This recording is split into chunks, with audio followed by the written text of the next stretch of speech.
വർഷം 10-15 കഴിഞ്ഞു മിസ്റ്റർ. ഞാൻ ഈ തൊഴിൽ തുടങ്ങിയിട്ട് ഇതുവരെ 500 പോസ്റ്റ്മോർട്ടം നടത്തിയിട്ടുണ്ട്. ഇനി പുതിയതായി എന്തെങ്കിലും പഠിപ്പിക്കാനാണോ ഭാവം? അതോ CBI ഒഴിച്ച് ലോകത്തുള്ള മറ്റെല്ലാവരും കോഴ വാങ്ങുന്നവരെന്നാണോ വിചാരം? Sorry, you are mistaken. ഞാൻ തുടക്കത്തിലേ പറഞ്ഞു തർക്കിക്കാൻ വന്നതല്ലെന്ന്. ഒരുപക്ഷെ അവളെ കെട്ടിത്തൂക്കുമ്പോൾ അവൾ അബോധാവസ്ഥയിലായിരുന്നെങ്കിലോ ആരോ ഏതോ രീതിയിൽ അവളെ കൊല്ലാൻ ശ്രമിച്ചു. ആ ശ്രമത്തിനിടയ്ക്ക് അവൾക്ക് ബോധം കിട്ടി.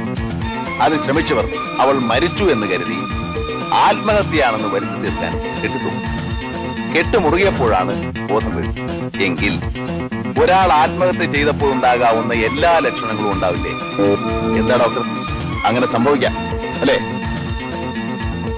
സംഭവിക്കാം. Thank you. Vikram sir.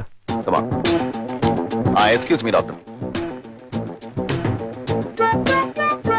501ാമത്തെ postmortem ചെയ്യുമ്പോഴെങ്കിലും ഇതൊക്കെ ശ്രദ്ധിക്കണം.